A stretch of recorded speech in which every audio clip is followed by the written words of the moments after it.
нэлээд баяжуулалтанд туслаад ятуучуудыг нь бол туслахгүй хайчиж байна л гэсэн үг. Тэгэхээр нөгөө шудраг байдал гэдэг түрүүний асуудаг. Яг би бол ингэж бодлоо. Ер нь одоо яг энэ хэрэгжүүлэх гээд одоо сая зарлалчлаа шүү дээ. Ерөнхийлөгч маань мэдээлэл хийчлээ. Улсын их хурлын дарга бол одоо 2 сарын 1-ээс эхлээд ахмадууд маань тэтгэврээ авч эхэлнэ гэж баталгаатай хэлчихэж байна. Их хурл маань бол энийг хэлцээг байгаа.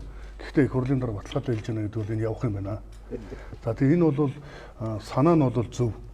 Ерөөсөө санаа зорилго нь бол би зөв гэж харж байгаа. Яагаад өнөөдөр ингэж зээл тэгэлдэг. За өнөөдөр нэгэнт одоо манай Монгол улсын маань энэ Монголын төр маань одоо мөнгөний удирдлага бол үнэхээр сул байгаа. Ийм нөхцөлд бол өнөөдөр бас байгалийн баялагаас аваад иргэддээ тараагаад энийг нэг удаа ч гэсэн ингээд яг иргэддээ 100% хөрсөн шийдвэр гаргачих нь бол зөв үү. Тэр бол шууд одоо энэ 760 төгрөг бол тэр зээлтэй байгаа юм уу? Нэг бол одоо зээл аваагүй ахмадуудаа нийлүүлээд ингээд бүх ахмадуудаа гээд хуваарлахад энэ бол 100% очиж гин гэсэн. Тэрнээс өнөөдрийн гаргаж байгаа төрөөс гаргаж байгаа нэг мөнгөний удирдлага бодлого нь бол одоо нэг 50% нь иргэддээ юм уу нийгэмдээ хүрдэг, 50% нь одоо нэг авилгачд руугаа явцдаг юм байгаа шүү дээ. Тэгэхээр яг энэ үед бол би зөв гэж харж байгаа. Гэхдээ 50% явж байгаа гэж юу? За тэрийг бол тэр мэддэг хүмүүс нь. Гэхдээ гол нь одоо ингээд өнөөдөр ярьж байгаа шиг зөвхөн тэтгэврийн зээлтэй хүмүүстэй олгоно гэдэг нь бол бас өрөөсгөл хандлага байна. Саяны яг ингээд ярьж байгаа шиг үнэхээр бас одоо тэгш бус байна нэгдүгээрт нь. За хоёрдугаарт нь бол одоо цаана зээл аваагүй байгаа хүмүүс нь яах вэ гэдэг асуудал үүсэж байна. Тэгээ энэ өнөөдөр яагаад энэ тэтгэврийн зээлтэй болсон юм бэхээр энэ төр маань өөрөө энэ ядуу байлгаж шүү дээ. Иргэдийг маш ядуу байлгасны үндсэн дээр иргэд маань тэтгэврээ барьцаалаад одоо ирээдүйн олох орлогоо барьцаалаад зээл авдаг болсон байна. Тэгэхээр одоо төр нэгэн тийм болгосон бол одоо энийг бас ачаага үүрэх ёстой. Тэгээд өнөөдөр энэ байгалийн баялагийг иргэддээ бас одоо ингээд хуваарлах гэж байгаа нь бол зүйтэй асуудал. Гэхдээ хамгийн гол нь шийдлээ зөв гаргах ёстой. Одоо бол улсын их хурл хэлэлцэн. Нэгэнт одоо бид нар бол зөв буруу гэж яриад би бол нэмэргүй гэж харж байгаа. Яагаад гэвэл ерөнхийлөгч мэдээлэл хийсэн их хурлын дарга бол одоо чуулганаас өмнө амлчиж шүү дээ 2 сарын 1-ээс одоо зээл тэглэнэ. Нэг нөө. Тэгэхээр үндэсний авилга байдлын зөвлөлөөс хуралдаж байгаа гэдэг 3 хүн сууж байгаа юм ярьсан юм шиг байна. Тим эрх зүй одоо эрх зүй орчин үндэсний авилга байдал тийм эрх байна. Яг үндэсний авилга байдлын зөвлөлийн үйл ажиллагааны үндсэн чиглэлээр бол байгалийн баялагын талаарх бодлого шийдвэр газрын хэвлэх байгалийн баялагын талаарх бодлого шийдвэр дээр одоо чиглэл гаргана гэж байгаа. Гэхдээ өнөөдөр тэр тэтгэврийн зээлд одоо ингэж хуваарлах уугүй юу гэдэг асуудлыг л одоо та асууж ах шиг байна л да тийм. Ер нь яг одоо байгалийн баялагтай холбоотой шийдвэр гаргах эрх бол байгаа. Тэгээ энэ бол зөвлөмж шүү дээ. Зөвлөмж гаргаж байгаа. Тэгээ бид нар одоо өнөөдөр ярилцж байгаа их би бол бодож илэн. Бид нар бас одоо ингээд нэгэнт энэ хэвлэл мэдээлэлээр дамжуулж байгаа чигээр улсын их хурлын гишүүд шийдвэр гаргах нөхдүүд харж таарна. Гаргах шийдвэрээ зөв оновчтой гаргаасаа. Нөгөө яг зорилттой бүлэгтээ хүрээсээ. Түрүүний хэлдэг 310 мянган төгрөгийн тэтгэвртэй хүмүүс бол зээл авч чадахгүй байгаа. Тог цахилгааныхаа мөнгөнд өгнө. За нөгөө эмний мөнгө нь үлдэхгүй юу. Тэр дарханд байхаа нэг ахмад хэлжсэн шүү дээ. Эмээ авах уу, махаа авах уу гэдэг дээр байна гэдэг. Энэ хүмүүстэй одоо өрөх хэрэгтэй. Дээрээс нь түрүү яриад байгаа 10-15 саяын зээлтэй ахмадууд гэж энэ хүмүүс ч гэсэн зарим нь бол үнэхээр бас зайлшгүй шаардлагаар л авж байгаа. Тэр 15 сая төгрөгөөр ашиг олно гэхээсээ илүү ар гэрээ хүүхдүүд нь авч явах гээд ч юм уу те. Нэг бол үнэхээр одоо эмнэлгийн өндөр одоо төлбөртэй төлөх зайлшгүй шаардлага болсон ч юм уу. Хүүхдүүдийн моргэж асуудал бас байгаа л да. Ингээд хүнд мөнгө ахмадуудын ч бай, хэний ч бай мөнгөний хэрэгцээ яриад бол дуусахгүй шүү дээ чинь. Угаасаа энэ чинь бүтэхгүй асуудал. Зүгээр энэ дэр нэг юм бодох хэрэгтэй байна л да. Ер нь монголчууд бид нар бүгдээрээ за тэр тэнц суугаад 76 боддгүй юм байж. Монголчууд бүгдээрээ ер нь ингэж байгалийн баялагаасаа мөнгө аваад тарааж үзээгүй бүлөө, үдсэн бүлөө. Та нарын санаж байна уу? Хэдээ 2000 Эх орны хишиг анхны ярьсан тэрийг бол эсэргүүцэл би одоо хүртэл тэрийг авахгүй тул би иргэний үнэлгээ авахгүй 20 бараг 10 хэдэн жил болсон. 11 онд 12 онд Чалко компаниас 350 нийлээд 250 350 100 гээд нийтдээ 350 сая доллар аваа. Тэрийг 17 онд хүртэл махиж нэг юм төлж дууссан. Тэр бол шүү дээ энэ схем болвол яаж ч гаргалаа гэсэн. Одоо та бол хэлж штэ сайн оновчтой гарга. Оновчтой оновчгүй гэж юу аахтай хүндэл бэлэн мөнгө өгчүүл цаад утгаараа адилхан штэ. Одоо бол энэ бонд босох хугацаанд мөнгө байхгүй Монгол банкаар мөнгө хэвлүүлж байгаа л банкны өрийг дарна. Өөр арга байхгүй штэ. Бодон шир дөрв байхгүй. Тэгэхээр Чалко компани өөр шиг юм ба. Чалкогоос 7 дор юм. Ягаад гэж тэр үед бол Чалкогоос 350 сая доллар аваад ирсэн. Шууд доллар ороод ирсэн. Тий одоо бол байхгүй юм дээр бүр тий. Байхгүй юм дээр нөгөө юу л алаагүй туулаа арс нөмрөөд ярьж штэ тий. Юу хэлж ийм ихээр сонирхолтой тохиолдол гарч ийн л да. Бидний өнөөдрийн амьдрал биш үү? Манай Монголын улс төр ерөнхийлөгч нь ерөнхий сайд нар нь ямархуу тайлбарлаж байгаа даяад хардаа. Одоо ахмадуудыг бол үнэхээр дэмжих нь зөв шүү дээ. Бид нар бүгдээрээ дэмжиж байгаа. Дэмжмээр байна. Дэмжих ёстой. Дундаж тэтгэврийн 380 мянган төгрөг байгаа. Тэгсэн чинь одоо их хурлын дараагаас ахуулаад ерөнхийдөө чинь ойлгомжгүй юм яриад шийдэл нь тодорхойгүй өмнө туршсан аль хэдийн өрөнд ороод дуусчих бүтэхгүй шийдлийг ярьж байгаа байхгүй. Энэ нь бол ахмадуудыг дэмжих биш бүр хорлож байгаа үйл явдлаа. Тэгээ энийг яах ёстой вэ гэхээр тэр янз янзын зээл авцсан хүмүүсийг зээлийн тэглэх, ер нь тэглэх гэсэн үг байхгүй шүү дээ. Ийм ойлголт байдаггүй эдийн засагт. Тэрийг тэглэж юм уу ямар нэгэн өрийн дарах биш. Тэтгэврийг нэмэх талаар бодох хэрэгтэй байхгүй. Тэтгэврийг нэмээд тэгэх юм бол тэр хүн зээлээс төлчин, цагаансараа шийчин. Тэгээ энэ шийдлийг хийхгүй одоо жишээлбэл одоо ингэ аваад үзье л да. За ардсан нам тий. Эрдэнэ даргын яриаг үзье. Эхлээд бурууч шиг болсон, одоо зөвч шиг болсон. Яах гээд байгаа нь ойлгомжгүй. Тэр хүн жишээлбэл сайтч байсан. Эрс эсрэг үзэж байгаа юм. Тий. Эрс биш. Би тайлбарлая. Тэр хүн сайтч байсан. Шийдэлж байсан. Нийгэм дадлан санг өдөрдөжсэн тий. Ардын нам одоо за бид нар бол ахмадуудыг дэмжихийн шийдэл нь бол бэлэн байгаа. Тооцоод нийгмийн даатгал тэтгэврийн тогтолцоог шинжлэх юм тооцоо шийдэл нь бэлэн байгаа. Гэхдээ энийг хийхгүйгээр зүгээр хүнд ингээд чихэнд аятайхан сонсох талаас нь өрийг нь тэглэнэ гэсэн байдлаар одоо хашилтан дотор гошхруулна гэж ярьдаг шүү дээ. Хошхруулад тэгсэн ярина аль ч биш ингэж явж байгаа нь бол туйлын буруу. Энэ Монгол улсыг бол хоош нь унгаана. Тэгэхээр энэ ахмадуудыг дэмжих нь бол зөв гэж бодож байна. Харин арга нь бол байж болохгүй, бүтэхгүй аргаа. Монгол улсаас наа Монгол ардын намайг унгаана л да сонгуульд. Найдалаа нэг хорлож яах гэдэг дээрээ тайлбарыг гэж. Одоо хорлолоо. Би болохоор тэтгэврийн зээл зогсчлоо тий. Дахиж ер нь энэ зээл явахгүй юм байна тий. Түрүүч яриаг тий. Яг гоё асуулт байна. Одоо тэтгэвэр зогсчихсон тий. Тэтгэврийн зээл зогссон. Тэтгэврийн зээл зогссон. Тэтгэврийн зээл зогссон. Тий. Тэгээ нөгөө онгоцны үлгэр гэдэг юм байдаг шүү дээ. Харганы ноос дүгээд ингээд эсхий хийгээд яг тэрнтэй адилхан тэтгэврийн зээлч байхгүй, цагаан сарч байхгүй, өөр тэгэлсэн ч байхгүй, баахан хүлээлт, баахан гордлого, баахан талцаа. Энэ ингээд хорлож байгаа биш юу юм. Ингэж ахмадуудыг дэмжих юм уу гэж. Санхүүч хүний хувьд асууя. Одоо энэ зах зээл рүү 860 тэрбум төгрөг орлоо. Зах зээл дээр эргээд нугарж гарна гэж.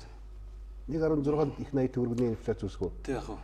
Тэрнээс өмнө яг хөө би бол бодохдоо л ингэж бодоод байна. За яг түрүүн одоо мөнхчлөн хэлсэн шиг за эн чинь үндэсний аюулгүй байдлын зөвлөлөөр ингээд зөвлөмж нь гартсан юм байна те. Тэгээ энийг одоо засаг нь одоо мэдээж хууль болгоод өргөн барих юм байна тийм үү. Тийм учраас одоо энэ дээр бол би жишээлбэл энэ бол явах юм байна гэж ойлгоод байна.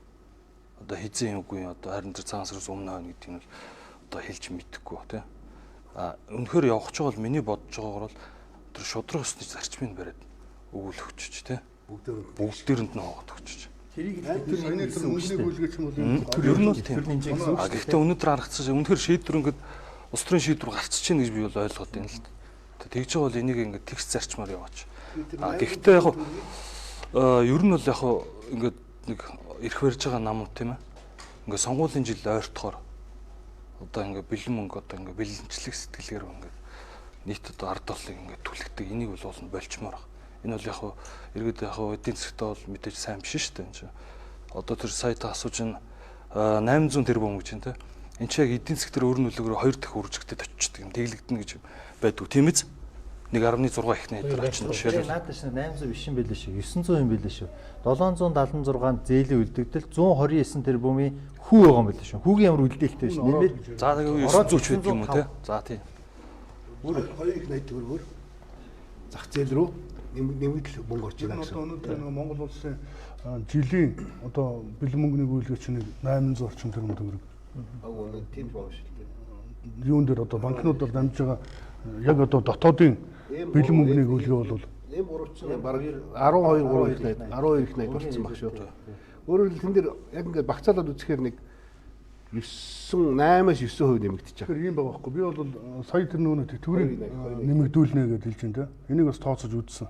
За тэнгуут саяны хэлдгээр одоо ингээд 900 орчим тэрбум төгрөг байх нэ. Яг одоо салхитын мөнгөний ордноос аваад иргэдэд одоо зээл тэглэхэд 900 орчим тэрбум төгрөг.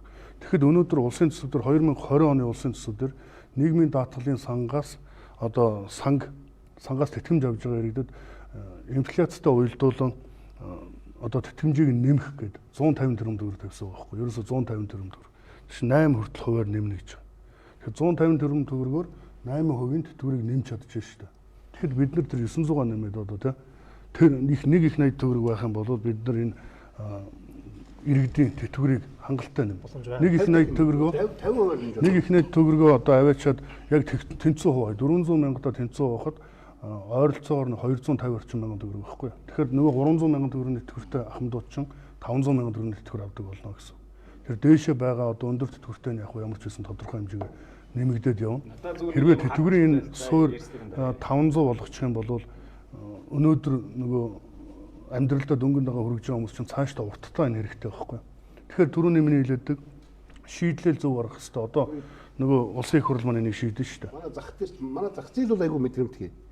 Тэтгэвэр нэмлээ маргааш шууд талхны үн 50 төгрөг, ногооны үн 100 төгрөг, хөлөлт үүсгэх махны үн ингээд имждэг байхгүй. Тэгээд наад ер нь нэмэлт гэдэг чинь ер нь эцсийн дүндээ зөв шийдэл юм биш үү? Юм ингээд нэмээлээвэл нэмээлээ. Гэхдээ ийм байгаа. Тоол нэмэгдээд. Сүүл үед нэг яриа гараад байна л да.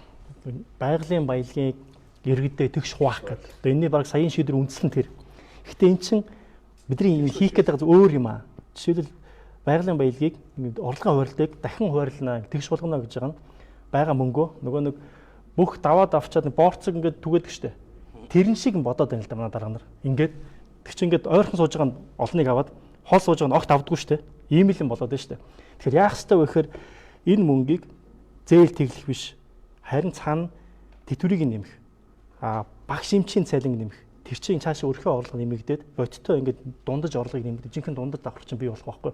Тэгэхгүйгээр зүгээр байгаа юм дээр ингээд боорцох шиг цацаад байна л да. Тэгээ эн чинь бол зөвхөн нэг удаагийн сонгуулийн үйл явдал. Энийг бид нар үзсэн шүү дээ. 2008 оны өмнө санаж байна уу? Юу болоо? Сая 4 өгнө гэсэн.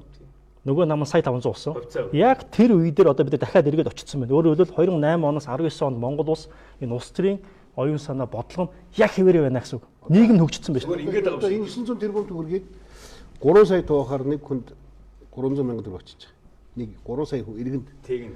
309 мянга буюу тэр одоо статистикийн газрын 309 230 мянга 309 гэвэл 2.6 сая төгрөг нэг тэтгэвэр авах гэж очиж байгаа байхгүй.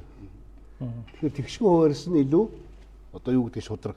Тэр 10 саяын зээлтийн 2.6-ыг хасагдана. Зөх зээл аваагүй өгч байгаа бол. Нэг нь төгөхөө шийдсэн юм бол.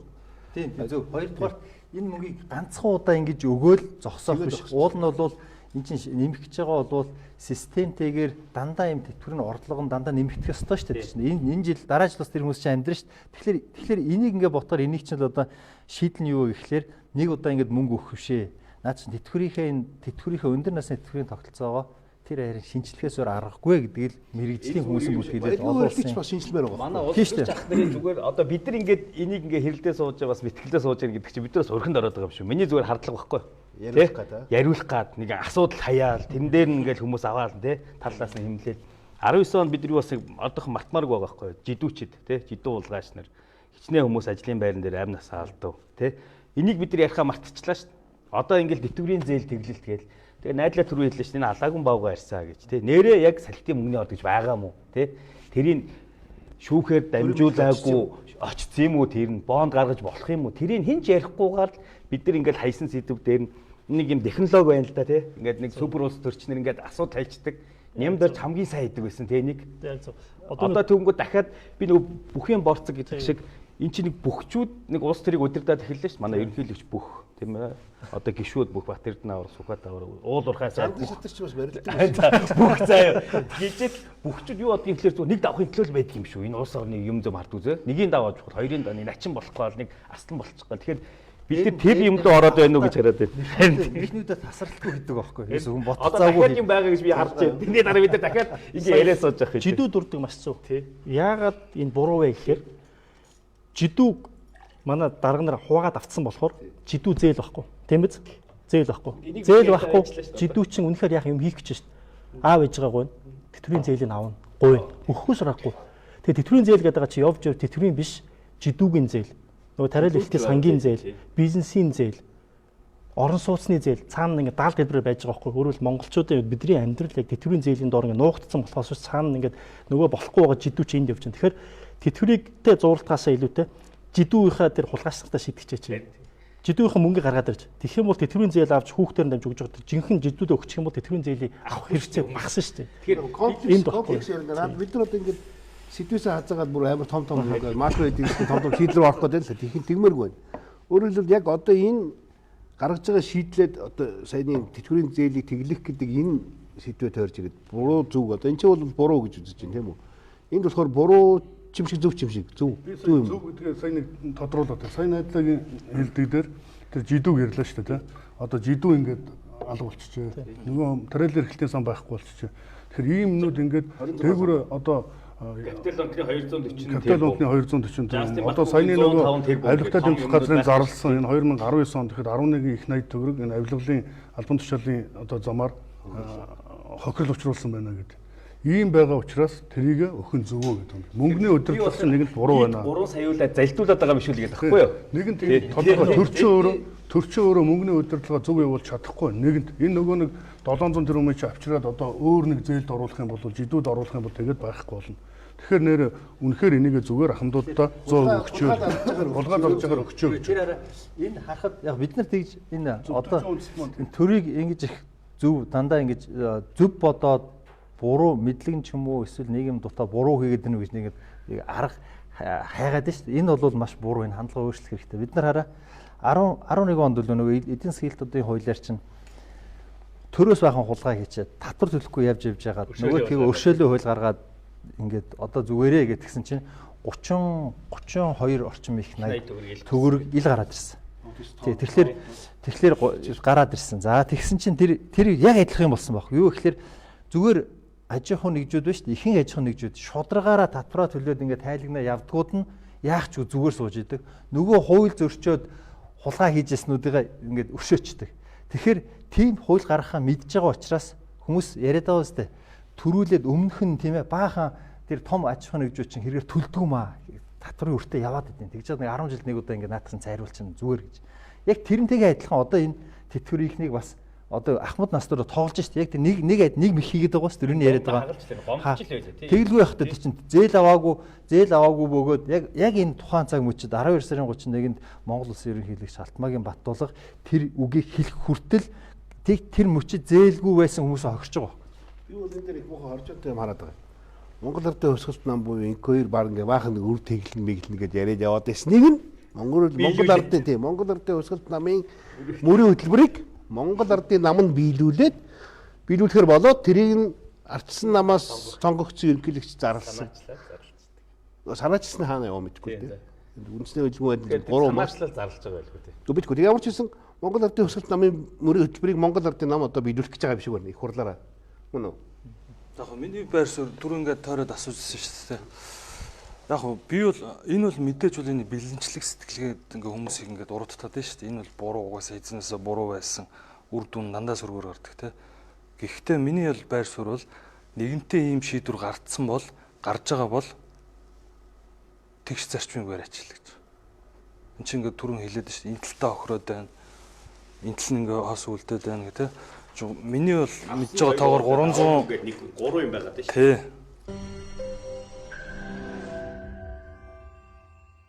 Их бага. Нэг юм бид нар ойлгох хэрэгтэй бол одоо ингээд эртээд дарганы тайлбарж хэлдэг. Бонд гаргана гэдэг. Ашигын барьцаал бонд гэдэг гоё нэрлж байгаа бол эн чинь зүгээр зээл шүү дээ тий. Зүгээр төгөр байхгүй. Бонд гараад банкуд зарж байгаа чинь зүгээр банкудад өртөө болно л гэсэн үг. Тэгээ яг ялгаагүй нөгөө улсын өрмөн дараа нь салхитын орд байна уу байхад дараагийн асуудал.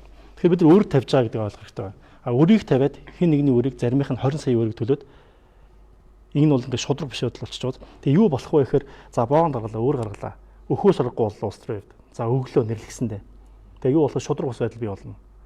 За дараа нь араас нь малчтын зээлийг тэглэх. Тэгээ тэгэлдэг мод гарна. Айгүй бол сая 500 гэж амлдаг шиг амлна. За ингээд уус орн юу болох вэ? Дараа нь жидүүгийн өөр юу гэдгийг цалингийн зээл, моргжийн зээл. Ингээд их юм бол яг нөгөө харамсалтай нь ингэж улс орон хөгждөггүй, ингэж тогтолцоо бий болдоггүй, ингэж ажлын байр бий болдоггүй л. Тэтгэврийн тэглэнгүүтээ тэтгэврийн зээлийг байхгүй болгоцсон. Малчтын зээлийг тэглэнгүүтээ малчтын зээлийг байхгүй. Ер нь зээлийг Монголоос байхгүй болгоцсон юм шүү. Ер нь тэгээд ерөөс зээл гэдэг юм ерөөс авч алгаа байцсан. Өргөө бог байх ёс. Өргөө Монгол яриад байдаг. Энэ тэглэж байгаагийн зорилго юу юм? Яг энэ тэглэж байгаагийн зорилго. Би бол энийг гэж бодож зүгээр л сонгуул тий? Ер нь сонгуул гэж харж байгаа. Би хэлээд байсан ингээд сонгуул 6 сар намууд ингээд сонгуул төгөхөр ингэж бэлэн мөнгийг ингээд зах зээл рүү нийлүүлж ингэж амлалт хийдэг одоо болимоор байна тий. Тэгээ сая найдлагын хэлдэг дээр юу байхгүй одоо сая дөрөв их хурлын дарга бас нэг тайлбар хийгээд байгаа шүү дээ. Тэн дээр жишээлбэл ингээд бонд гаргана чи ингээд бичлэлтэл ерөөсөө хийх юм аа. Бэлэм ингээд эдийн засаг руу орохгүй маа гэж тайлбарлаа. Тийм байхгүй шүү дээ. Бичлэлт хийгээд цагаараа орж ирээд байгаа байхгүй. Одоо жишээлбэл энэ 900 тэрбум гэж байна. Тэ сая хэдүүлээ багцаагаар ярьлаа. Өнөөдөр одоо батлсан төсөвч хэдүүлээ? 12. За 12. Зарлах нь. За 12 ихтэй одоо энэ 900 тэрбумчд хэд орчим хувь? Пласт дахиад 8 9 ч юм уу те. 8 орчим. Энэ долларын ханшин дээр энэ яг тусч орж ирнэ шүү. 8 9-өөр дээш өгсөн. Энэ чи яг нь 900 нэг дор орж ирэхгүй шүү дээ. Үнийг дор орж бэлэн нийлүүлж байгаа юм сар сарж байгаа байхгүй. Хамбаа одоо гүүшт одоо нэг үнээр хаагдаад багтаагаад бүгднийг шийдсэн. бүгдийг хаагдсан. шийдсэн ч гэсэн тэр ахмадууд бол өнөөдөр төлөлт нь тэр хүн дээр гар дээр нэрх мөнгө нь өнөөдөр энэ сарын цалин орж ирэх байхгүй. Энэ сарын тэтгэвэр орж ирнэ шүү дээ. Тэрнээс нөгөө 24 сараар орцсон байсан бол тэр чинь 24 сараараа одоо 9 саяараа ч юм миний гар дээр ирэхгүй байхгүй нөгөө ахмадын гар дээр.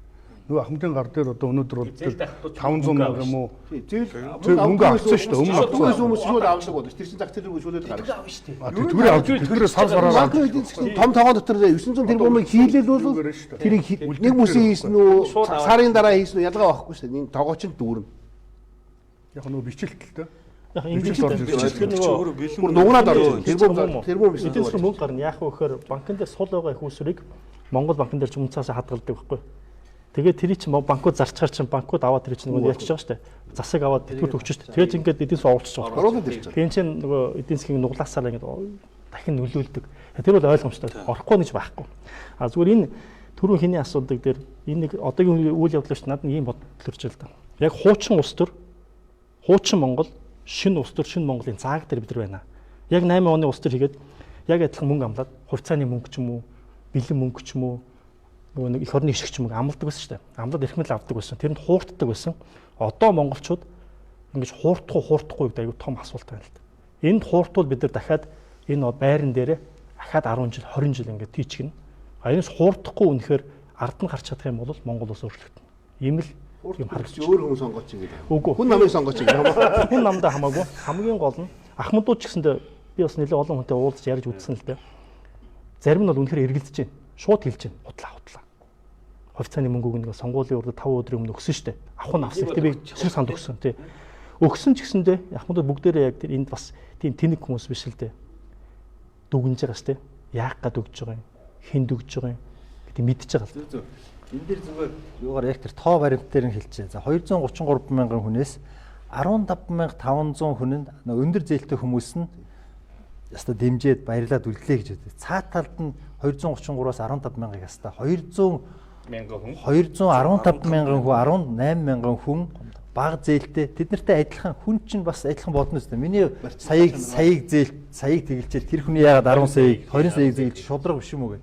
Тэгэхээр ерөөсөө хэрвээ бидний нэвтрүүлгийг сонсож байгаа бол наадах чинь та нар өөрсдөө ална шүү зүгээр. Одоо наадах зогсоо хурдхан шиг зогсоод гэж хэлмээр байна. Тэгэхгүй өөрсдөө шууд нэг бушилж байгаа. Гэтэ бараг тэгээд бушилсан чинь дээр тавьсан салхитын мөнгөний олж өөр болсон. Одоо яг наадахар чи ингэ явах юм бол ингэж харагдаад байгаа юм. Надад бол энэ тэтгэврийн зээл гэсэн энэ бүтээгдэхүүн биш. Энд чи өөрөө ингэж гомдгсдیں۔ Одоо гомдсон гомдоогүйгээд ингэ талцж явж байгаа. Энэ бүтээгдэхүүн өөрөө зах зээлээс байхгүй болно. Угаасаа байхгүй тэгж харагдаж болгоно гэж угаасаа дэлхий дээр хааж байхгүй болгоно л гэдэг яриад байгаа. Бидний яриад байгаа юм байна шүү дээ. Энэ яагаад тэр одоо 15 сая хүртэлх зээлийг ингээд хүмүүст олгоод байгаа юм. Тэр нөгөө ахмадууд яагаад аваад байгаа юм те. Тэгэхээр эн чинь ерөөсөө өнөөдрийн нийгэм маань түрүүний ярьдаг олон одоо нөгөө бэлэн мөнгөний тараалтууд, амлалтууд те нөгөө сая төгрөг, сая 500 мянган төгрөг өнгөрсөн сонгуулиар бас одоо ингээл 300 мянган төгрөг тараадаг ч юм уу те. Энэ ингээд иргэдийг бэлэнчлэх сэтгэлгээтэй болгоод явсны үр дүнд энэ төр засаг маань алсын нөгөө хараагүйгээр алсын бодлогогүйгээр томоохон төслүүдэд хэрэгжүүлээгүйгээс болоод иргэд маань өнөөдөр юм үнэхээр ядуу байгаа. Одоо ахмадууд байна уу сая төгрөгийн цалин авч ирсэн хүн маргааш тэтгэврт гарлаа гэхэд 400 мянган төгрөгийн цалинтай болно. Үнэхээр бид нар бас бодох хэрэгтэй. Ганц бие хүн байж болно. Хүүхдүүд нь байхгүй те ганц бие нөгөө хань байхгүй ч юм уу. Тэгвэл тэр хүн чинь тэгэл 400 мянган төгрөгтэй одоо цаашаа өөр ямар ч юмгүй болж байна гэсэн үг шүү дээ. Амжиргааны их усүр өөр байхгүй. Тийм учраас энэ хүмүүс ингээд зээл авч байна. Зарим нь түрүүний ярьдаг сургууль хүүхдээ одоо дэмждэг хүүхдийн амьдралыг залгуулдаг тийм эмчилгээнд залгуулдаг. 16 онд оюун багшийн Мойсе оюун багшийн хийсэн судалгааны дүн байлээ л дээ. Ер нь тэтгэвэр 16 оны байдлаар ихэд тэтгэврийн зээлээ яаж авчина гэсэн чинь 20% нь одоо ахмадууд маань өөрсдөндөө зориулж авах гэсэн авдаг гэсэн байна. 36% нь гэр бүлдээ зориулдаг гэсэн байна. Тэгэхээр гэр бүлдээ гэхэлэр нэг гэртээ нэг юм ачи. 40% хүүхэдтэй гэж. Тэгээд 4% нь хамаатан сад өөр хүмүүстэй гэж. Тэгэхээр үндсэндээ бол зөв ахмадууд ийм хэцүү байгаа нь бол энэ судалгаанаас харагдаж байгаа байхгүй хөөрхэд хүүхдүүд ахмадууд биш та ахмадуудаар дамжаад цаана гэр бүлүүд нь энэ зөөлөр ингээд өнөөдөр хүртэл явчихжээ. Жидүү бизнесээ босгожээ. Өөрсдөө тодорхой хэмжээнд бизнесээ босгод юм. Энд чинь бол зөвхөн нэг ахмад өөртөө зориулж байгаа ш гэр бүлдээ зориулж байгаа нь бас буруу биш байхгүй. Өнөөдрийн Монголын эдийн засаг нэг юм ядуу байгаа тохиолдолд. Тэгэхээр бид нар бол яах ёстой вэ гэхээр ер нь энэ хариуцлагатай мэдээж зээл авсан бол хүн төлдөг байх ёстой шүү дээ.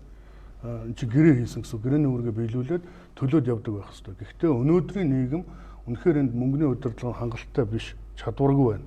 Тэгэхээр бид нар тэр мөнгийг алдж яснаас ахмадуудад өгчөөл байгаагүй шүү дээ. Анханасаа Чеснаас авч идчихээ гэж. Алдж яснаас ахмадуудад 100 бас 76 900 тэрбум төгрөг гэж хараад. Би одоо яг энэ дээр бол би санал нийлэхгүй байна. Ягаад гэвэл юу вэ гэвэл 900 тэрбум төгрөг гэдэг чинь түрүү 900 тэрбум төгрөг чи их мөнгө гэдээ ярьж байсан. 900 тэрбум төгрөг гэдэг нийслэлийн нэг жилийн бүтэн жилийн төсөв байхгүй юу?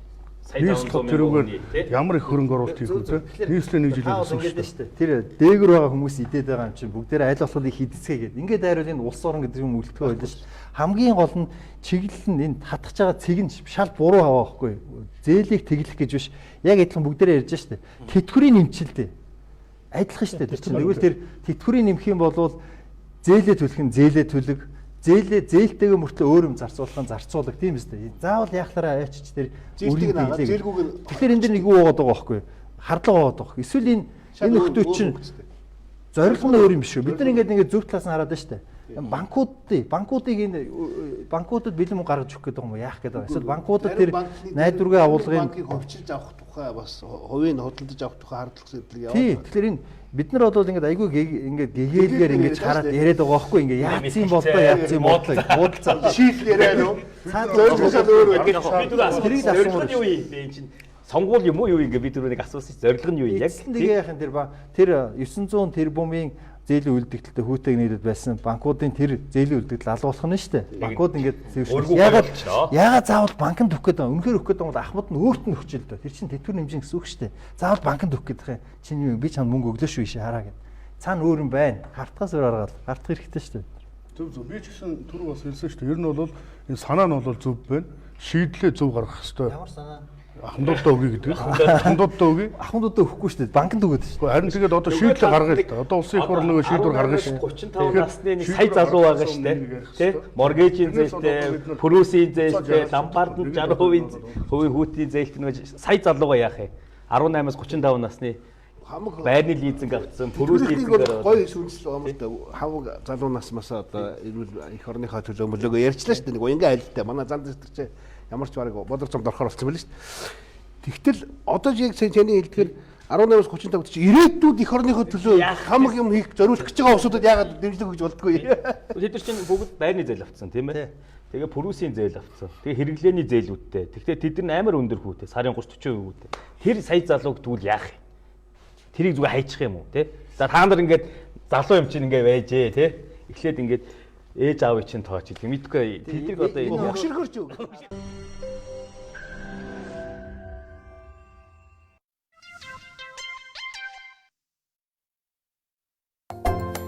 Айл бүрт атар гурал. Сар шиндээ сайхан шинлээрээ. Та гэр бүлдээ хамгийн сайн сонгоорой. Мистер Рико органик. Өхөртөн хүүхдүүд өрх гэрийн гишүүн бүрийг арчилж хамгаалдаг. Шинэ үеийн шууд хөөсөөрөө гардаг бактерийн эсрэг савн. Бабл хөөсөн савн. Мөрөөдөл биелэх мөч ойртож мөнгөн шөнөөр шин он айсыг. Та бүхэнд шин оны мэд хүргэе. Кагоми. Хайр шингээсэн живх. Либеро. 100% ашиглах 100% сэтгэл ханамж. Сансар баялцгий. Хайр шингээсэн живх. Либеро. Хайр шингээсэн живх. Либеро. Биднийг юу агуу болгодог вэ?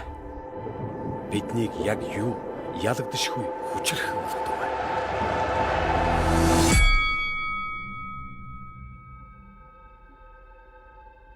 Чадахгүй шүү дээ. Өшөөдөж босоо. Бидний хүсээгүй. Явуулдаач дэшээ. Өшөөдөж. Төсөөлөөгүй зүйлс. нойргүй хонсон шүнүүд өвдөгчин шалбарч гарч нь эвэршиж гал зуртлан горилж ганцхан цохилтыг мянган удаа дагсан ч амжилт гаргаж чадаагүй. Тэрл мөчүүд чимээгүй хашгираа. Бид бос сурахын тулд ундаг. Бид нисэж сурахын тулд усардаг. Чиний хүсээгүй зүйлс чамайг улам илүү хүчтэй болгодог. Чиний хэн байх? Хаанаас ирсэн ч огт хамаагүй. Хүн болгон өсөж өрөөд тэрний төлөө хичээж зүтгэж байгаа гэдгийг хизээч битгий март. Амжилтыг автаа зүтгэж хийхгүй. Амжилтыг хөлс цус өдөрсөөр зүтгэж хийх. Аваа зүс өөрөө бий. Харин тэрнийг хамтдаа үтээч.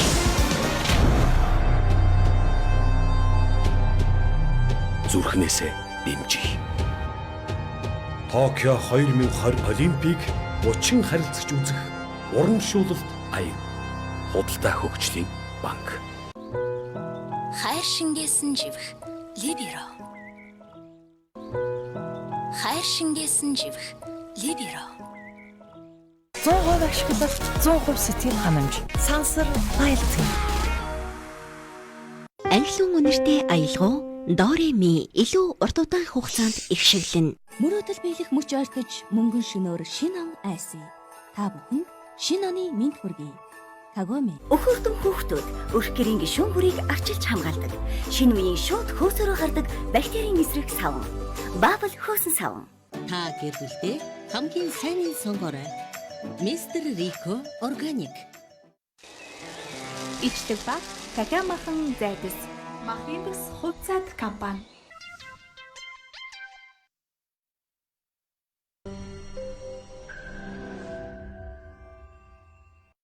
Хасаа асуултсан шүү дээ. Хүн намын шийдгээд. Манай намн дээр бол бид нар бусад дуучиг ингээд одоо энэ намууд чинь энэтэй холбоотойгоор бүгдээр уралдаад эхэлж штэ. Зээл аваагүй хүмүүст нь хэдий гэлээ саяыг өгье гэд монголоор төвсөлтөө ирж ийн гэсэн үү тий. Тэгэхээр бид нар бол тэр яг тэр залуучуудаар бол Сингапурт байгаа шүү дээ туршигдсан. Бүр 20 хэдтэй залуучууд бол тэр арь 65 хүрээд тэтгэврт гарах чинь хамаагүй хол байгаа байхгүй. Нийгмийн даатгалд төлж байгаа шимтгэлээрээ байрныхаа зээлийн шимтгэлд төлж болдог ийм тогтолцоонуудыг оруулах хэрэгтэй байхгүй. Дэлхийд дээр туршсан зөндөө сайн тогтолцоонууд байж тэрийг л удаа авчирч хийх хэрэгтэй. Ерөөсөө л энэ шүү дээ. Хүн намын шийдэл гэдэг нь энэ байхгүй. Нэг удаа тараах биш. Тогтолцоог нь хийх юм бол орлогын дахин үйлдэл өгдөнө. Тэрний цаана татврынхаа шаталсан тогтолцоог хий. Багш эмчийнхаа цалин нэм. Тэгжил аяндаа эн чинь ингээд орчин нэмэгдэд тэтгэврийн зээл шаардлагагүй болчихно. Хамгийн чухал юм бас энэ дурдж ах шиг байна. Тэгээ жидүү зээл юм те. Жидүүг дэмждэг зээлийг олигтойгон шиг тавиад дөрвөн журмын ил тод болгоод дарга авдаггүй, дарга шийддэггүй болгоод яг жидүүд нь хүргээд хэлдэг. Тэгэх юм бол тэтгэврийн асуудал байхгүй болно тий. Энд чинь тустай асуулт. Энд чинь шийдэл байхгүй. Тэг хаанаас эхлэх вэ гэхээр мөнгө тарааж тэтгэврийн зээл тэгэлж болохгүй. Тэгэх юм бол тэгвэл зэрэглэнгээ хэлж байгаа залуучуудыг яах юм? Дараа нь тэгэл тэглээд явах юм уу тий? Тэглээд явах нь Монгол улсын чадал дийлэхгүй, хүрхгүй. Санаа зовж байгаа юм бол инфляц яалтчгүй. Одоо 900 тэрбум бол ингээл бараг 2 их 80 орлоо. 1.5% нэмэгдэнэ гэсэн байлиг гэж телевизээр ярьж байлаа шүү. Инфляц 1.5 0.5 чинь 1.5% нэмэгдэнэ гэж. Энэ тэр аягүй баг. Ингэж бодоод байгаа хөө. За залуучуудыг сая ингээд алтраад орж ирээ ярьчлаа шүү дээ. Залуучууд бол юу гэж бодож байна вэ гэхээр төрийн оролцоо айлуулах багтаа байгаасаа л гэж бодож байгаа. Тэр зээлийн тэглээд өгөөч ингэж биш. Хөгжлийнхаа бодлого бас энэ ч одоо юм өөр болж шүү дээ, тэ. Залуучууд бол тэрийг бол харж байгаа. Тэгээд түрүүний таны ярьсан дээр энэ цаанаа нэг одоо түрүүний тэтгэврийн зээл дээр ярьж байгаа л дээ. Цаанаа бас нэг өөр зорилго өгнө гэж би бол бас тэгж бодохгүй байна. Гэгээлгээр бодож байна. Гэгээлгээр бодож байна. Хоёр яг бизнесийн зарчим гэж байна. Төр жишээлбэл тэр банкуудын хийж яваа энэ чинь эрэлт нь байгаа учраас л ингээд гарцсан энэ бүтээгдэхүүн байгаа дээ шүү дээ. Энэ рүү ингээд төр нөлөөлөд нэг хөндлөнгөөс ороод ирлээ шүү дээ. Энд бол банкуд лав дуртай биш байгаа. Би тэгж бодож байна. Тэгээ эн чинь угаасаа энэ бүтээгдэхүүн ингээд урт хугацаанд тэтгэврийн дург байгаа. Тэг боддог цагаан сараар ерөөс зээл авдаггүй явж байгаа. Цагаан сараар нэг 2 сарын зээл авах гэсэн чинь байхгүй. Тэг хард тийш шүү дээ. Бүтээгдэхүүн ч байхгүй болно. Нөгөө тэтгэвэр хүрэхгүй. Уг нь бол нэг жилийн жил цагаан сараар нэг 2 сарын зээл чаачгаал гүүх нохоод тэгээд цагаан сараа нэг айтаа төвлөрчгээд тэгээд тэрийг нэг жил тойроо төлчдөг. Ингээ байсан чинь байхгүй гайц. Тэр одоо цаашдаа нөгөө тэтгэврийн зээлийг байхгүй болгоно. Одоо ерөөсөө энэ бүтээгдэхүүнийг байхгүй болгоно гэж зарлалчлаа шүү дээ. Ер нь сангийн сайд зарлалчихсан. Төр тэнд оролцсон айгүй сонир. Тийм. Одоо их хурлын дарагч зарлалчлаа. Төр бол тэнд оролцсомоор байна. Зах зээл одоо юугээ барьцаалаад юугээ хийнэ тийм үстэй. Түлдээ байхгүй болох юм шүү. Тэтгэврийн насыг нэмсэн шүү дээ. 50 байж байгаа 60 болсон эмэгтэйчүүдийг тий эрчүүдийг 60 байж байгаа 65 болсон. Монгол хүний дундас нас 67 тий. Яг 70 гарцсан л та. 70 гараагүй дээ тий. Статистикээр 67 байлээ. Үгүй энэ хараа. Статистикээр 70. Өнөөдрийн тоогоор 70. Дундаж нас 70. Энэ сэдвт хамаагүй мөлтэй бас нэг юм байна заа. Юу нь бол нөгөө ихнэр гсэн индигдэл нөгөө осол мосол тэр бүх юм ч ороод байгаа хгүй. Бодит төр бол хүн өнөөдөр нэг дундаж Монгол бол 75 78 хүрж байгаа л байгаа хгүй. Тэтгэврт гараад 5 жил амьдрал өгөх юм байна. Ер нь. Тийм үү? Тэ 70 гараад өгөх юм байна. Одооний тэтгэврийн тогтолцоотой хамт ярих юм бол энэ ингэж ярих нь зөв. Тэ. Тэ яг л муу автгүй юм чинь. Тэ. Тэр чинь 65-аас хойш авч байгаа шүү. Тэгэл за 70 гаргал тэ. Үгүй та нар яг ингэж яг өнөөдөр би тэтгэврт гарч болно шүү дээ. 10 жил төлсөн бол 20 жил төлж. Үгүй баг л тэтгэвэр авахаас би өнөөдөр тэтгэврт гарч болно шүү дээ. Тэр нь зөвшөөрсөн байгаа шүү дээ. Үгүй 20 жил төлсөн юм. 20 жил төлсөн. Нас хамаагүй үлгүй байх хэрэгтэй. Тэгээд эрэгтэй 65 төлж хуулиараа эрэгтэй 65 заяа. Төрүүлж байхгүй. Тэгвэл бүр бүтэхгүй байна. Тэгээд тэгээд эдийг насыг чинь дурдаад байгаа ч тийм. Түрүү ингээд нэг залуучууд ярьж байна шүү дээ. Би бас бодоод байгаа. Ер нь ингээд бид нар төр маань түрүү оролцоог байх хэрэгтэй. Залуучууд руу оролцоод одоо залуучуудаа тэтгэмж өгнө гэдэг юм уу? Залуучуудаа баялагаасаа хуваарлна. Энэ минь бол ерөөсөө хэрэггүй.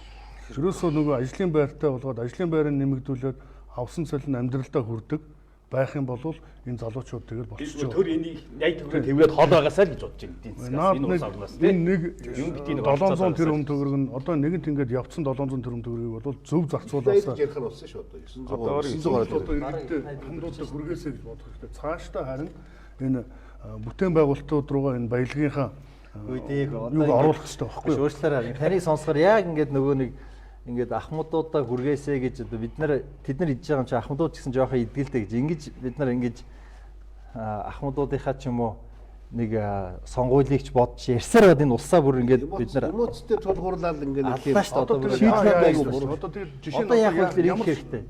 Боломж нь яг хөлөөр ингэх хэрэгтэй араа. Нэгдүгээр за энэ тэтгэврийн зээлийг тэглэж байгаа гэдэг энэ асуудлаа бүр тэр харин март бойл. Тийм боломж байхгүй. Харин юу яах хэрэгтэй вэ? Бид нар тийм боломж байхгүй. Бид нарт байхгүй л дээ. Бид нар шийдсэн. Тий. Бид нар шийдсэн. Тэр гурав шийдээд юм шийдсэн. Бид нар гэж хийм бэ. Тийм 76% байгаа шүү дээ. За тэгэхээр хурлын дарга яриад яа. Өмнө зарлцсан гэж ер нь шийдэгдсэн. Тэтгэврийн монголчууд байна шүү дээ хараа. Шийдэгдсэн. Одоо улсын хурлын тэр зөв шийдэж зогсоож бас болно. Монголчууд тэтгэврээд нийгмийн даатгал төлж байгаа шимтгэлдээ тийм бага мөнгө төлдөг учраас бага тэтгэвэр аваад байгаа огт биш шүү дээ. Бид нар төлдөг мөнгөөл буцаага тэтгэврт гарахаа авах юм бол хангалттай тэтгэвэр авах хэмжээтэй байгаа байхгүй боломжтой. Тэрлүүл шинжилэл хийгдэх ёстой. За тэгээ мэдээж энэ шинжилэл хийгдэхээр чинь тэр дундуур нь төсөөс мөнгө хэрэгтэй болно. Энийг яах ёстой вэ гэхээр бид хөдөлгөөний санаа юу гэж үзэж байгаа вэ гэхээр энэ ирээдүйн өв сангийн тухай хуулиа өөрчил. Одоо энэ 20 он гэхэд биш үү 900 амнатын орлогоос 972 тэрбум төгрөгийг ирээдүйн өв санг авч байгаа юм. Тэгээ тэр мөнгийг яад хулгаална тэрийг гэхдээ тэрийг чинь Монгол буцаагаад хөрөнгө оруулалт хийх хуулиараа зөвшөөрөхгүй шүү. Зөвхөн гадагшаа хөрөнгө оруулалт хийн штэ. Тэр ирээдүйн өвсөн рүү орсон. Яг тэгэхээр бид нар байгалийнхаа баялагийг ирээдүйн рүүгөө өгч байгаа юм гэж. Тэтгэвэр чинь ирээдүй биш юм уу? Энэ Норвегийн сан гэж бид нар их ярьдаг. Би Норвегийн сан дээр ганцхан юм хэлгээд Норвегийн сан биш штэ. Одоо энэ ирээдүйн сангийн хуулийг Норвегийн санг дуурайлга хийсэн. Энэ 1990 онд байгуулсан санг дуурайлга хийлчихэж байгаа. Үндсэндээ бол төсвийн доктортой ажлын тухай зорилготой л да. Тэгээ сүүлдээ баялаг нь ихсээд чинь их баялаг болоод гадагшаа хийдэг. Гэтэл энэс өмнө нэг сан байгуулсан байхгүй. 1967 онд тэтгэврийн сангаа эхлээ байгуулсан байхгүй. Орлогоор. Тэгээ тэтгэврийн сангаа босгоод авсан. Тэтгэврийн сан мөнгө цуглахаар хаашаа хөрөнгө оруулалт хийсэн бэ гэхээр Норвегт зөвхөн Норвегдээ хийдэг болт. Тэгээ одоо тэр Норвегийн тэр яг нэр нь бол тийм Норвегийн тэтгэврийн сан нь бол ихэнх тэр том корпорациудынхаа хамгийн том хувьцаа эзэмшигч болсон. Одоо бол мэдээж тэр чинь томорцсон учраас Скандинавын хойгоо орнуудад хөрөнгө оруулалт хийх эрхтэй болсон байна. Гэхдээ нөгөө нэг сан болохоор гадаашаа хийж байгаа. Ягаад гэвэл тэр чинь их илүүд л орлого болохоор манайхаа ачаад тэр санг байгуулсан. Одоо харин буцаад 1967 он Норвегид юу болсон тэрийг үзээч явж судлаач. Очоор эдгээр чи очиж баахан зочдууд дархиуж байгаа дэрж байгаа шүү дээ чи очиж юм судалж байгаа юм. Ном уншаач үзэж байгаа тэрийг үз. Тэрэн дээр яг хөл эхлээд тэтгэврийнхээ санг босгож авсан байгаа. Одоо бид нарт яг тийм л юм хэрэгтэй. 972 тэрбум төгрөгийг 20 онд тэгж Америкийн засгийн газар 1-2% хүнтэй бонд авч ирснаас тэгээ буцаад зөрүүлээ бид нар чинь 7-8 хүнтэй бонд босгож байгаа шүү дээ зээл авсан.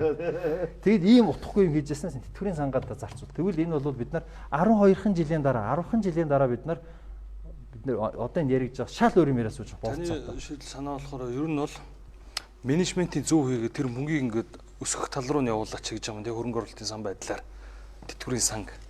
Тэгээ энийг төр нь хийх хэрэгтэй гэж үзээд байна уу? Та хувийн хвшил хийх хэрэгтэй гэж үзээд байна уу? Хувийн хвшил хийнэ. Хувийн хвшил хийн энэ сан ер нь төр бол яг одоо жишээлбэл бид нар банкны системээр удаа л банкны систем байж байна. Энэ төрийн банк гэдэг нэг төр менеж хийж байгаа банк байж штэ. Тэгээ ганц нэг төр үнэхээр банк хувийн хвшилтэй өрсөлдөхөөр орж ил өрсөлдөө байгуул да. Өрсөлдөж чаддгүй байхгүй. Хизээж хаанчдаг төрийн компаниуд нь орж ирээд санхүүгийн байгууллагууд нь илүү ажилласан тохиолдол байдгүй.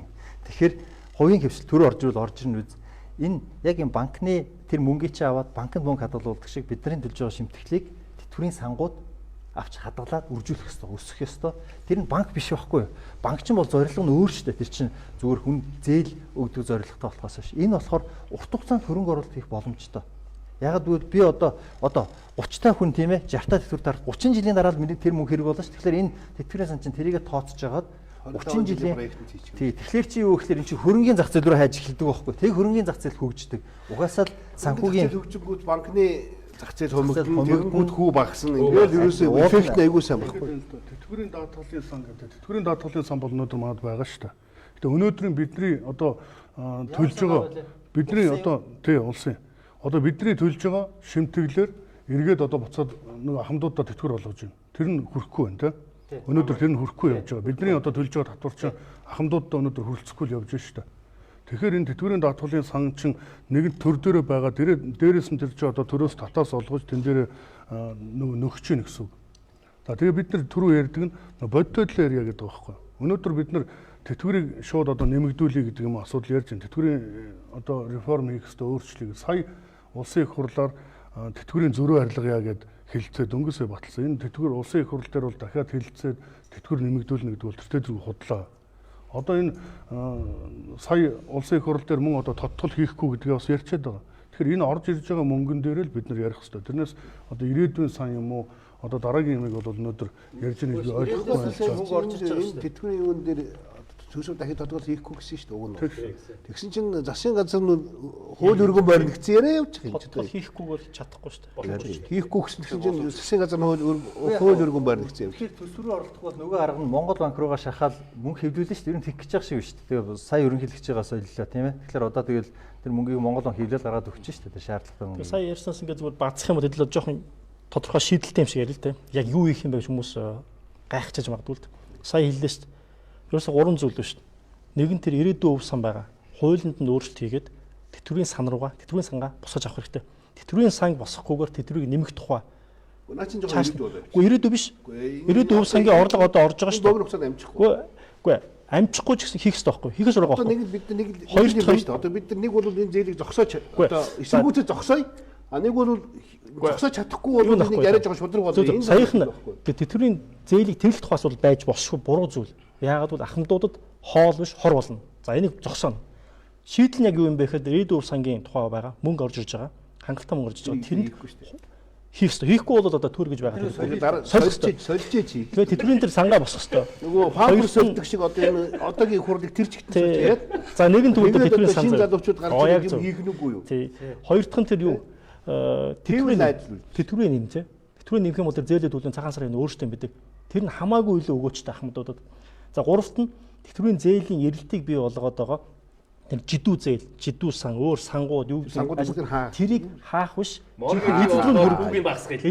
Төр өдөрдөж байгаа сан биш хулгай. Тэрийг төрөх биш болох хэрэгтэй байхгүй юу? Төрөх биш. Хувийн менежментээр санах хэрэгтэй.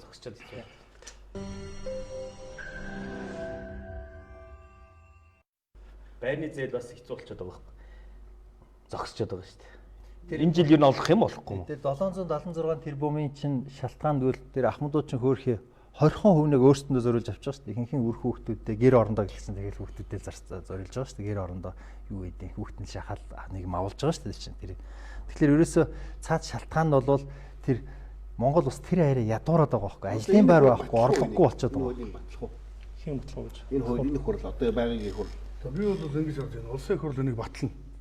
Ер нь бол яагаад тийм таалагдж байгаа учраас. Яагаад тэгж батлаатай хэлж байгаа гэвэл их хурлын дарга сая хагассан өдөр хэвлэлийнхнийг цуглуулад яриа өгтөө хэллээ шүү дээ. 2 сарын 1-ээс тэдний олгож өгнө. Хурлын дараа янзын шатрыг юуж нэр чинь юу ч хамаагүй ярьдаг юм байна. Баггүй юу? Үгүй би бол тэгж бодож байна. Их хурлын дараах хүн яагаад тэгж одоо улсын их хурл өөрөө гарбуу цаасны гарбуу зураа сууж байгаа хүн чинь юу улсын их хурл хуралдаагүй шүү дээ. Парламентын одоо парламентын засаглалтаа орно. Парламент нь хуралдаагүй байхад тэгж амлах чадна гэдгээр энийг цаагаараа тохирсон юм байна, шийдсэн юм байна. Би бас нэг өөрөө тодорхой хэмжээнд одоо нэг улс төр явж байгаа өнөөгөө тэгэхээр энэ бол тохирсон байна.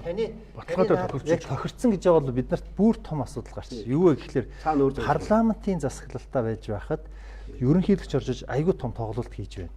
Парламент нь их хурл нь хуралдаж хууль тогтоох төрийн эрх барих дээд байгууллагын шийдвэр гаргаагүй байхад төрүүлж ерөнхийлөгч нь дуурч чадж штэ. Энэ ямар засаглал яригдах гэдэг нь ерөнхийлөгчийн засаглал юм уу парламентын засаглал юм уу? Нэг хүний засаглал байж. Нэг хүний засаглал бол энэ юу болоод байна? Тэгэхээр бүр том асуудал болж байгаа. Хэрвээ та үнэхээр тохирчжээ гэд тэгээд тэрийг төрүүлж их хурлын дарга хуралдааг байхад яриад байгаа бол юу болоод байгаа юм? Одоо зээл ахмадууд гар дээр авч эхэлнэ гэдэг нь. Тэр чинь эхлэх боломжтой гэж хэлж болно шүү дээ. Тийм биш. Эхэлнэ гэж хэлчихэж байгаа байхгүй. Тэгэхээр тэр хариуцлагатай хүн тэрийг бол ямар нэгэн одоо зүгээр бүтэхгүй юм гэж хэлнэ гэж би бол бодохгүй. Тэгэхээр бидний одоо гол юм юу вэ гэвэл ерөөсөө л нэгэнт их хурл хилцэх юм байна. 76 хүн байгаа. Тойрогоос сонгогдсон. Тэгэхээр тэр 76 маань зөв шийд гаргаад энэ мөнгөө зөв хуваарлаач. Одоо нөгөө нэг түрүүний хэлээд байгаа нэг бол одоо байгаа 900 сая тэтгэврийн одоо нэмэгдэл болгоч. Тэтгэврийн нэмж. Нэг бол одоо 900 сая 400 мянгатаа хуваах юм бол 2 сая гаруй төгрөг 390 мянга. Яг тэтгэр одоо 300 өстэй. Эндээ хуваахад 3 сая орчим төгрөг. Тэгш хуваарлаа. Хамдуудаа. Сая төгрөгийн зээл нэг хүний 10 сая төгрөгийн зээлийг ажаа эсвэл 3 сая гэж хэлдэг. Хамдуудаа гэж байгаа нэг их хурлын дараа хэллээ хэлэхгүй ярьж штэ. Эндээс бид бас нэг том дүгнэлт хийж болж байгаа байхгүй. Одоо төргүү Монгол толгоогүй төр байгаа зү. Их хурл нь бодож байгаа ярилцаад улсын төсвөө баталсан. Эн чин эх 20 оны Монгол улсын бодлого гэсэн. Бүх юм баталсан. Мөнгөтэй тийм. Гэтэл ерөнхийлөгч шинэ жилийн орой нэг юм хэлээд тэрийг нь одоо сандарч барьж гүгээд хийн хийхгүйгээд энэ бол үнэхээр бодлогогүй гин шинж байхгүй. Их хурл гэж байна уу? Байхгүй. Үндэсний аюулгүй байдлын зөвлөл гэж юу юм? Зөвлөл зөвлөгөө өгдөл болохоос шийдвэр гаргадагч биш. Парламент ажиллахгүй байна. Гишүүд нь хонь мал байна. Ямар ч бодлого үнэмшил алга тэгчин ингэсэн алга. Одоо зөвхөн айдсал байгаа. Энийг ингээд баталчуул яадаг бол батлахгүй бол яадаг бол өөр юу ч байхгүй. Энэ бол барь. Одоо хэрвээ харж байгаа бол хэлээ. Энийг батлсан гишүүн унаа шүү. Саяны төсөвдөр ярих гэдэг шүү дээ. Эндээс асууж ирлээ. Улсын их хурлын гишүүдээс асууж байгаа. Улсын их хурлын гишүүд бол энийг дэмжиж байна. Тэр хүмүүсийн дэмжиж байгаа өнцөг бол гэсэн ер нь бол ингээд хамдуудаа олох ёстой гэдэг юм яриад байгаа. Би бол тэдний дэмжиж байгаа өнцөг ерөөсөө дэмжихгүй байгаа. Миний дэмжиж байгаа өнцөг юу вэ гэвэл өнөөдрийн төр мөнгөний одоо удирдлага бол үнэхээр муу байна. Тийм учраас тэнд удирдуулж ясаас хамдуудаа өгчөөл гэж. Энэ харахгүй байгаа мөнгийг зохиож байгаа удирдах гэдэг шүү. Энд нэг ийм асуудал хэрвээ яах вэ энэ мөнгийг яах вэ гэж асуудал биш. Ховоосон газар заавал юу харцаа тавьчих та гэж байгаа. Хүний харманд байгаа тэр салхитын мөнгөний орд чинь шийдэгдэж гараагүй байгаа. Зүгээр л одоо лицензийг хурааж авчаад одоо манайх болсон гэж цэрэг тойруулж босож бүсэлжээд зандан шатар чи бороо тавьчих авчаа шүү дээ.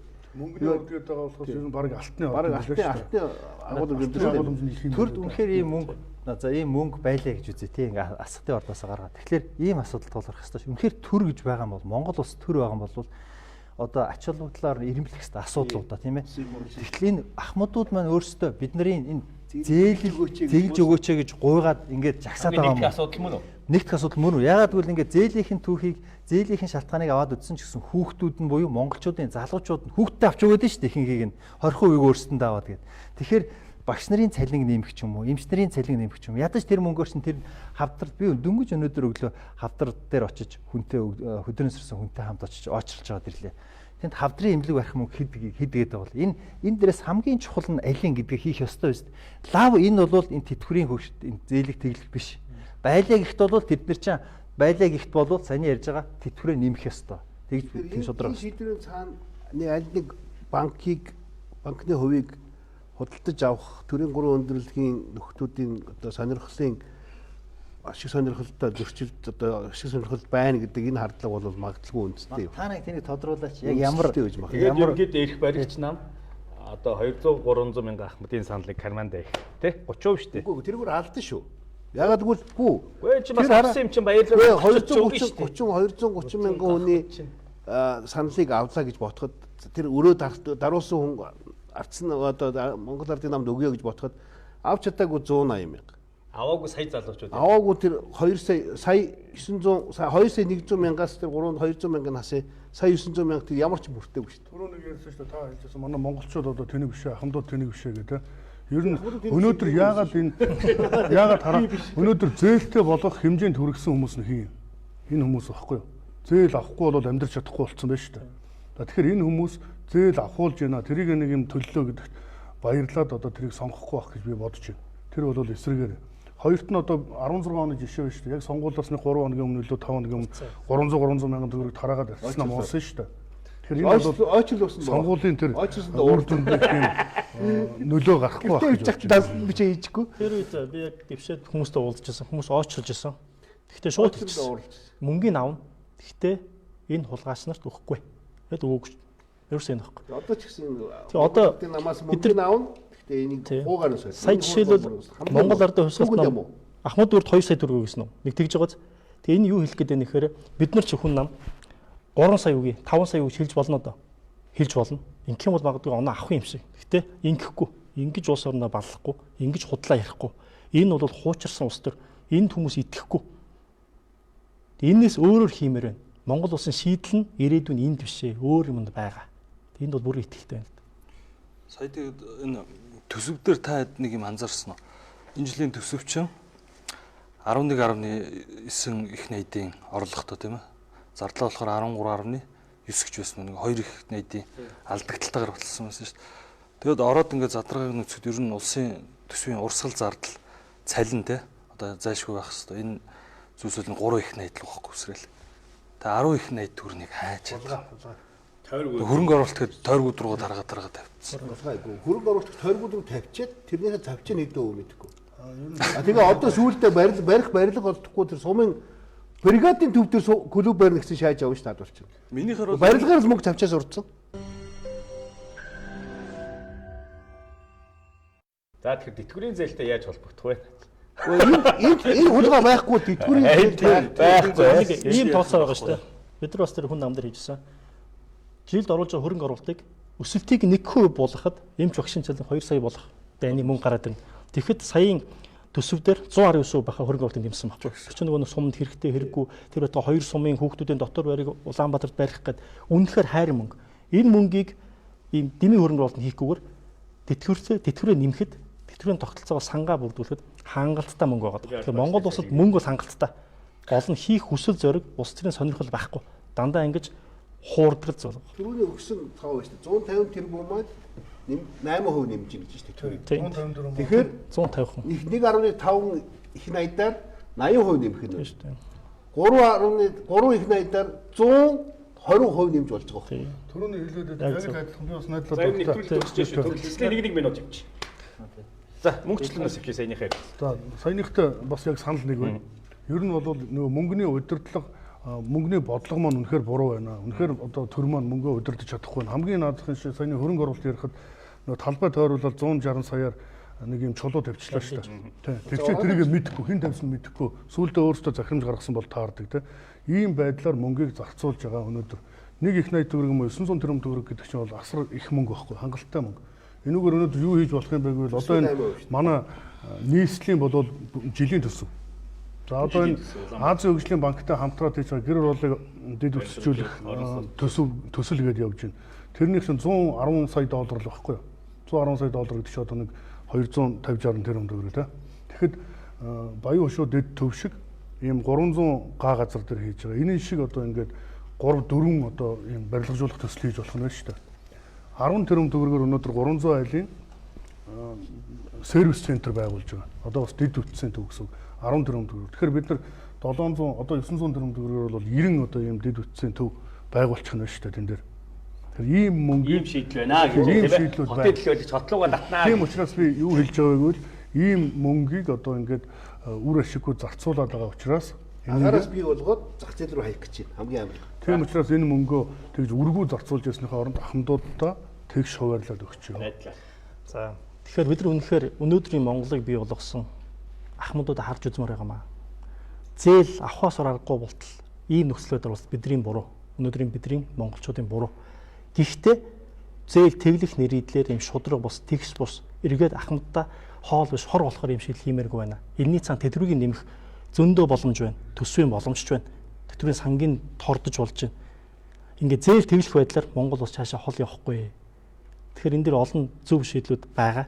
Энийг харин хийх улс төрийн зорилго, итгэл үнэмшил хэрэгтэй байна л да. Тэг яг миний боддгоор бол ер нь бол төр ингээд хитрхи их мөнгөнд ингээд ойртоод мөнгөн дээр ингээд менеж хийгээд байна л да. Энэ их буруу юм байна. Энэ томрох тусмаа ихсэх тусмаа л одоо ер нь дандаа л алдаа завхрал гараад байгаа тийм үү? Авилгал тийшээ чи ингээд хошуурсан хүмүүс ингээд миний харж байгаагаар бол ер нь бол энэ төр ер нь авшаа ер нь бүгдэнд нь оролцох хэрэгтэй байна. Энэ мөнгөтэй холбоотой юун дээр ч ер нь хөгжсөн улсын жишээ бол хувийн хвшин л авч явж байгаа шүү дээ энэ улс орноо тийм үү? Төр угаас мөнгө бүтээдгүй тийм үү? Төр ямар юм мөнгө бүтээх вэ? Татвартуулагчдын мөнгөийг л цуглуулж аваад ингээл менеж хийж байгаа л хэлбэр шүү дээ тийм үү? Энийг бол өшөө ингээ хомж өгмөр байна. Тэгвэл н одоо бидний энэ яриад байгаа энэ их олон проблемууд бол үнэхээр ингээ дарагдаад ирнэ. Энэ угаасаа байхгүй бол энэ проблем бол үүсэхгүй. Өөрөөс мөнгийг олоо ойлгоо яа гэж тийм ээ. За манайгаад л. За тэгэхээр ер нь энэ оны өмнө бас тэтгэврийн зээлийн хүүг нэмэгдүүлнэ, шимтгэлийн хүүг нэмэгдүүлнэ гэж нэг шүүгээд сая оны эцэст Монгол ерөнхийлөгч ийм мэдээлэл хийснээр байна. Энд бол нэгхэнд сайшаалтай асуудал гарчиж. Юу гэхээр хүмүүс тэтгэврийн хэмжээ ямар бага юм бэ гэдгийг мэддэг боллоо. Бүгд орон даяараа ярьж байна. Одоо яг энэ цаг үеийг ашиглаад энэ өндөр насны тэтгэврийнхээ шинжилгээг ярих хэрэгтэй гэж би бодож байгаа. Тэр нь юу гэхээр энэ өр тэглэх биш ээ. Өр тэглэж асуудлыг шийдэхгүй тэтгэврийнхээ өндөр насныхаа тэтгэвртээ реформ шинжилэл хийх хэрэгтэй. Тэр нь бол эцсийн зорилго нь тэтгэврийнхээ хэмжээг нэмэгдүүлнэ. Тэгээд хүмүүс төлсөн мөнгөө буцаагаад авдаг юм хийж хичээл гэж байгаа бох. Тэрнээс биш төрөөс юм авах гэж биш. Төр харж үзээч гэдэг юм бол байхгүй. Ялангуяа манай залуу үе бол энийг маш сайн ойлгож байгаа. Бид нар зүгээр л төр битээ миний төлсөн мөнгийг буцаагаад төлөөгүй хүндээ ч юм уу сонгуулийн санал авах гээд өөр ийш тийш нь цацаад байгаа чи. Эсвэл тэр капитал банкнда яаж тавь өөр банкнда хадгалуулчаад юуг нь алдчихаш эсвэл хүүнийхэн зөрөг авч кармалаад байгаа чи. Зүгээр л миний төлсөн мөнгө би өөрөө л авдаг баймар гэсэн. Шинжил гэдэг чинь ердөө шүү дээ. Тэгэхээр ийм л юм хийгээсэй гэж бодож байна. Дараа чи яг одоо энэтэй холбогдуулаад дараа чи тэтгэврийн тэтгэврийн шинжилгээг одоо яг мэдээж энэ тэтгэврийн зээлийг асуудал дээр энэ 7 хоног шүүхсэн юм чи ахаад нэг 2-7 хоног шүүх бах. Бараг дарагдтал ярина. Энэ чинь нөгөө тэглэхгүй юу гэдэг шийдвэр гартал бүх юм оролцож төвлөрч шүү дээ. Энэ дэр одоо ингээд бүх юм эндээс зангилагдаад байгаа байхгүй. Тэгэхээр энийг дараа чинь нэвтрүүлгийг яг энэ тэтгэврийн реформоор дахиад хүмүүсээ нэмээ те. Нөгөө реформоор яриад дахиад ярьж. Жохон дэлгэрэнгүй нэвтрүүлэг болгол яасан бэ гэж санаж байна. Нийгмийн тэтгэврийн шинтгэлээр ер нь сонин шүү дээ. Дараагийн 7 хоног шал өөр юм ярьсан явж байгаа. Баталтай шүү нэ. За ингээд өнөөдрийн нэвтрүүлэг бол ер нь ингээд дуслаа тий. Үзэгчтэй баярлалаа. Анхны шинэ оны анхны дугаар маань ингээд энэ хүрээд өндөрлөж байна. Дуустдаггүй яриа. Дараа 7 хоногийн нэгтгэд дахиж эргэж уулзцгаая.